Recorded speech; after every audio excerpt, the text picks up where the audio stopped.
myself Neha Gupta. Welcome back to my channel Mirza blogs. तो आज हम बात करने जा रहे हैं, पता है क्या, मेरे पर्सनल लाइफ की, मेरे बहुत करीब जो स्टोरी है ना, उसकी बात करने जा रहे हैं आज। गैस किया क्या? जिसने गैस कर लिया वो नीचे कमेंट करिए और बताइए क्या हो सकता है। और जिसने गैस नहीं किया उसको मैं बता देती हूँ, जी हाँ, मेरे प्रेगनेंसी से लेके मेरे नॉर्मल डिलीवरी तक की स्टोरी, कैसा रहा हमारा सफ़र, क्या क्या मुश्किलें आईं, क्या क्या खुशियाँ आईं, सब आज मैं आपको बताऊंगी। जो लोग नॉर्मल डिलीवरी से घबराते हैं ना, बिल्कुल मत घबराइए, बहुत आसान होती है अगर आप समझे तो। आपके मेंटलिटी के ऊपर डिपेंड करता है सर, पता है आपको। तो चलिए ज़्यादा बातें ना करते हुए स्टार्ट करते हैं हमारा वीडियो। तो आज मैं आपको बताती हूँ मेरा प्रेगनेंसी से लेके डिलीवरी तक का सफ़र। मेरा प्रेगनेंसी में बहुत मुश्किलें आई थी, पर मैंने किसी को नहीं बताई। जैसा कि लोग बोलते हैं कि काश कोई हमारे साथ होता, तो कोई मेरा दर्द समझता, मेरा ये समझता वो समझता। मेरे को ऐसा नहीं लगता, ये आपकी मेंटेलिटी है। आप अंदर से खुश रहिए। आपके पार्टनर को बोलिए, अगर नहीं नहीं करता है कोई, तो आपके पार्टनर को बोलिए कि मेरे को ये चीज़ चाहिए, मेरे को ये दुख हो रहा है, मेरे को ये खुशी हो रही है, आप मेरा इस टाइप से साथ दीजिए। वो ज़रूर देगा। अगर वो सच्चा है, अच्छा है, तो वो ज़रूर साथ देगा। जैसा कि मेरे साथ हुआ। हम मेरे साथ कोई भी नहीं था, मेरा पार्टनर था खाली। सिर्फ मैं और मेरे हस्बैंड मेरे साथ थे। मेरे हस्बैंड भी आर्मी में थे, वो भी जॉब पे चले जाते थे। सुबह 5 बजे से रात के 7 8 9 बजे तक मैं अकेली ही रहती थी। बीच बीच में आते थे लंच के लिए, ब्रेकफास्ट के लिए।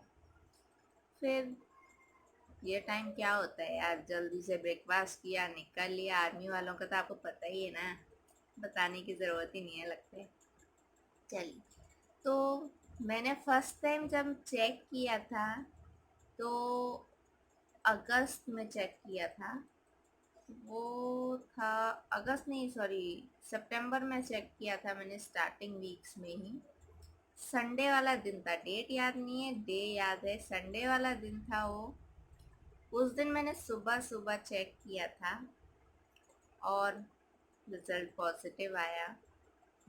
मैंने हस्बैंड को डराने की कोशिश की, बट उन्होंने मेरी स्माइल देख के पहचान लिया कि यू आर प्रेग्नेंट। उसके बाद हम लोग कैंटीन गए। मेरे से खुशी से मेरे को भूख ही नहीं लगी। मैंने सुबह से कुछ नहीं खाया, ना ब्रेकफास्ट किया ना कुछ किया, बस कैंटीन चले गए हम लोग सामान लेने के लिए। और सामान लेने गए तो मेरे को वहाँ चक्कर आ गया। फर्स्ट टाइम कैंटीन गई थी, फर्स्ट टाइम में ही बेइज्जती हो गई मेरी। बहुत मजाक बनाया गया। तो इसी टाइप से हम रहते थे, खुश रहते थे, छोटी छोटी बातों पे मजाक बनाते थे एक दूसरे का, ये करते थे, मस्ती करते थे। तो इसी टाइप से आप लोग मस्ती करिए और खुश रहिए।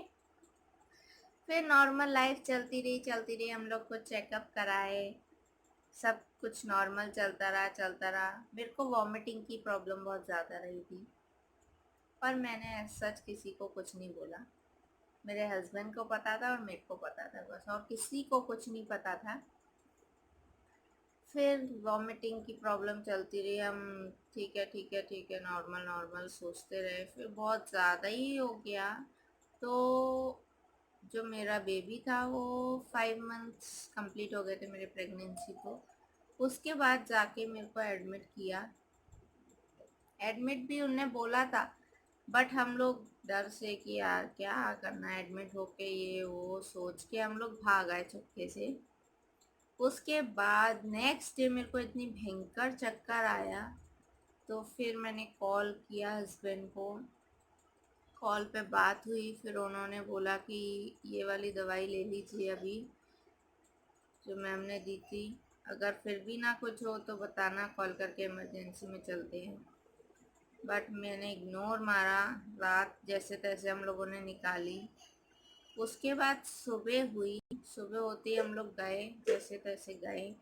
उसके बाद जाके वहाँ पे उन्होंने तुरंत ही एडमिट कर लिया। एडमिट करके 3 दिन एडमिट, मेरा थायराइड बढ़ा हुआ था।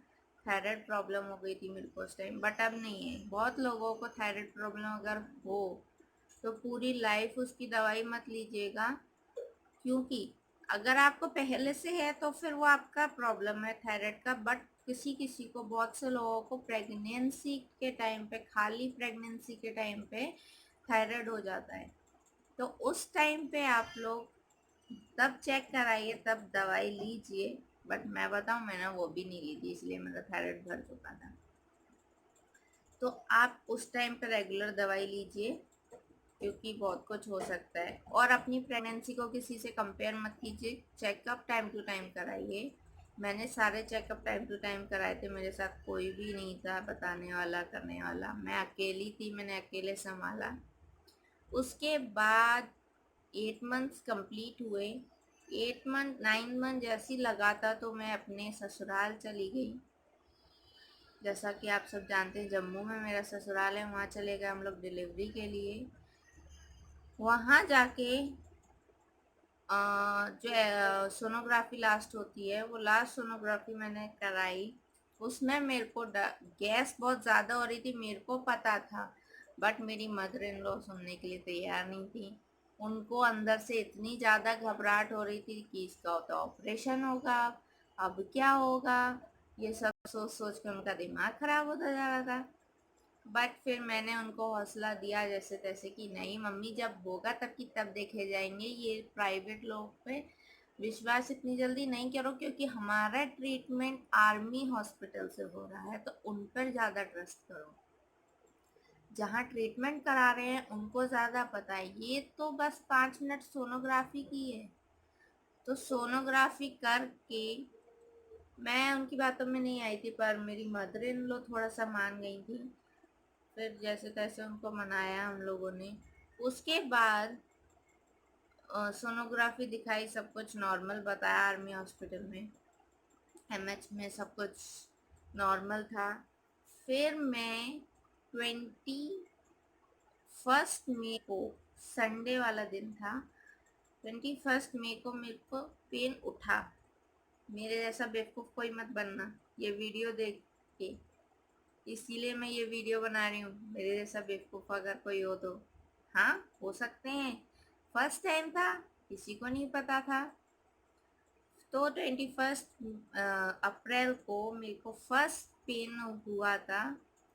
सुबह सुबह 4:30 4:45 से स्टार्ट हुआ था पेन। तो मेरे को लूज मोशन की प्रॉब्लम भी बहुत ज़्यादा रही थी। उस टाइम मेरे को लगा शायद फ्रेश नहीं हुई हूँ, फ्रेश होना होगा इसलिए हो रहा है। फ्रेश होके आ गई, कुछ ज़्यादा खास नहीं हुआ, फिर भी पेन हो रहा है। इधर उधर घूम रही थी, छत पे घूम आई, घर के अंदर ही अंदर घूम रही थी। तो उस टाइम मेरी हस्बैंड की सिस्टर आई हुई थी हेल्प के लिए। तो उन्होंने देखा, उन्होंने बोला भाभी क्या हो गया। मैंने बोला कुछ नहीं, पेट में हल्का हल्का दर्द हो रहा है शायद। बैक से आपको दर्द उठेगा, आपकी पीठ से आपको दर्द उठेगा। जैसे मैं आपको बताऊं, स्टोन का अगर दर्द किसी को हुआ ना, उस टाइप से दर्द होता है। तो उस टाइप से मेरे को दर्द हो रहा था। फिर 6 बजे करीब, ऐसी टाइम पास होते होते 6 बजे करीब मेरे हस्बैंड की आँख हुई। कभी नहीं उठते थे छुट्टियों में इतनी जल्दी। उस दिन पता नहीं कैसे उठ गए, भगवान की मेहर है। उस दिन उठे, बोलते हैं क्या हुआ। मैंने बोला कुछ नहीं, दर्द हो रहा है बहुत भयंकर। तो बोलते सो जाओ ठीक हो जाएगा। मैंने बोला नींद नहीं आ रही, ना लेटा जा रहा है ना बैठा जा रहा है, ना कुछ हो रहा है, बहुत दर्द हो रहा है। तो उनको पता नहीं क्या हुआ, बोलते हैं लेटो मैं दवा देता हूँ। मैं लेटी, उन्होंने पीठ दबाना स्टार्ट किया। तो पीठ दबाते दबाते पेन खत्म हो गया, पर अंदर से कुछ अच्छा नहीं लग रहा था। उस दिन ना खाना खाने का मन हो रहा था, ना कुछ, मतलब कुछ भी अच्छा नहीं लग रहा था। फिर नेक्स्ट डे मेरी डेट भी थी 22 को, उन लोगों ने मंडे था 22 को, उस दिन उन्होंने एडमिट के लिए बुलाया भी था। 22 हो गई, सुबह नहा धो के हम लोग गए, एडमिट कर लिया उन लोगों ने। फिर आपका लेबर पेन का चेकअप किया जाता है, बच्चे की हार्ट बीट सुनी जाती है, वो सब हो रहा था। तो उसमें कुछ ऊपर नीचे हो रहा था, हार्ट बीट उनको ठीक से नहीं आ रही थी। तो उन्होंने क्वेश्चन करने स्टार्ट किए, पहले हस्बैंड से क्वेश्चन करे। तो हस्बैंड से क्वेश्चन करे तो उन्होंने बोला पता नहीं मैम। उन्होंने पूछा हस्बैंड से कि आपकी वाइफ को लेबर पेन हुआ था क्या? उन्होंने बोला पता नहीं मैम, कल हल्का हल्का पेन हो रहा था, मैंने पीठ दबा दी। तो उन्होंने बोला अच्छा। फिर मेरे से क्वेश्चन किए कि आपको लेबर पेन हुआ था? मैंने बोला पता नहीं मैम, लेबर पेन था या क्या था, कल बहुत पेन तो हुआ था, पीठ से होते हुए ऐसे से आ रहा था। तो मेरे को पेन तो हुआ था, पर पता नहीं वो लेबर पेन था या नॉर्मल पेन था। मेरे हस्बैंड ने पीठ दबा दी तो वो ठीक हो गया। यही दोनों का रिप्लाई था उनको। तो उन्होंने सोचा अच्छा। फिर पूरा दिन चेकअप चलते रहे, यही हार्ट बीट बार बार चेक हो रही थी और लेबर पेन चेक हो रहा था। फिर रात के 10 बजे जाके उन्होंने मेरे को एक इंजेक्शन इंसर्ट किया, वजाइना के थ्रू एक इंजेक्शन इंसर्ट किया। इंजेक्शन इंसर्ट करने के बाद मेरा पेन और ज़्यादा बढ़ गया। तो उस टाइम पे मेरे को धीरे धीरे वाटर लीक होने लगा मेरे वजाइना से।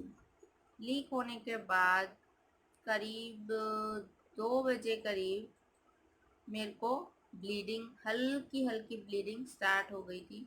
उन्होंने नेक्स्ट इंजेक्शन इंसर्ट किया था करीब 1:30 बजे करीब।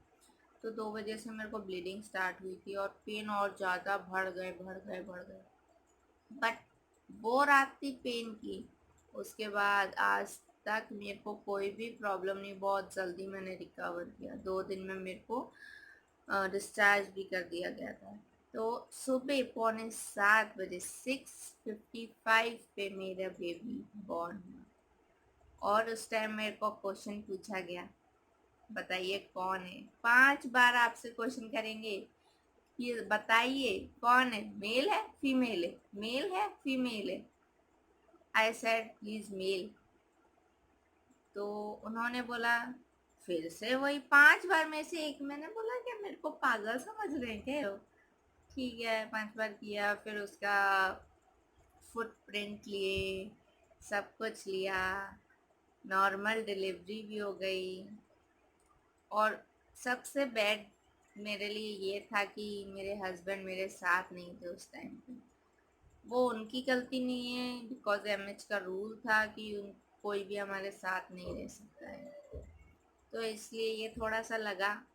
बाकी देखते हैं अगर सेकंड करेंगे तो, अभी तो कोई प्लान नहीं है। तो ये सब नॉर्मल डिलीवरी हुई। मैं फ़ोटोज़ लगा लगा के आपको दिखाऊंगी अपनी जर्नी। वीडियोस तो किसी ने नहीं बना पाई उस टाइम पे, तो मैं आपको फ़ोटोज़ डालती जाऊंगी और बताती जाऊंगी। ये सब हुआ मेरी लाइफ में और आज मेरा बेबी 1 ईयर का हो चुका है कंप्लीट और सब कुछ नॉर्मल है। तो आप कभी हार मत मानिए। इस वीडियो के थ्रू थोड़ा मोटिवेशन भी आपको मिलेगा, इस वीडियो के थ्रू आपको नॉलेज भी मिलेगी। आप कभी हार मत मानिए। ये मत सोचिए कि मेरी मदर मेरे साथ नहीं है, मेरी मदर इन लॉ मेरे साथ नहीं है, या मेरे साथ कोई भी नहीं है तो आप कुछ नहीं कर सकते हैं। आप सब कुछ कर सकते हैं। You are becoming a mother now. आप एक माँ बनने का डिसीजन आपने लिया है। आप एक माँ बनने जा रही हैं तो आप में कैपेबिलिटी आप में होनी चाहिए और कुछ कोई नहीं कर सकता है। अगर आप में कैपेबिलिटी है आप नॉर्मल डिलीवरी भी कर सकते हैं। हाँ, कुछ केसेस होते हैं सी सेक्शन के, वो कुछ प्रॉब्लम से हो जाते हैं। कुछ खुद की प्रॉब्लम होती है, कुछ कुदरत की प्रॉब्लम बोल सकते हैं। फिर लास्ट टाइम पे मैंने कोई एक्सरसाइज कुछ भी नहीं किया था। लास्ट महीने में 9 मंथ मेरा जब स्टार्ट हुआ था तब मैं स्टेयर्स का बहुत ज़्यादा यूज़ करती थी। ऊपर नीचे ऊपर नीचे ऊपर नीचे यही करती थी मैं बस।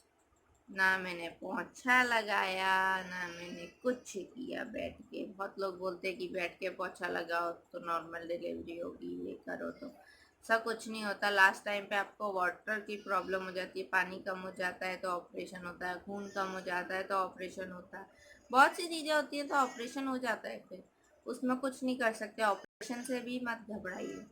तो इससे कुछ सीखिए। ये थी मेरी जर्नी प्रेगनेंसी से लेके नॉर्मल डिलीवरी तक की। Thanks for watching, thanks for viewing, thanks for everything. आपके थ्रू ही हम लोग ये सब शेयर कर रहे हैं, हमारी लाइफ शेयर कर रहे हैं। हमको भी बाद में देखेंगे तो याद करेंगे। तो ठीक है, बाय, टेक केयर।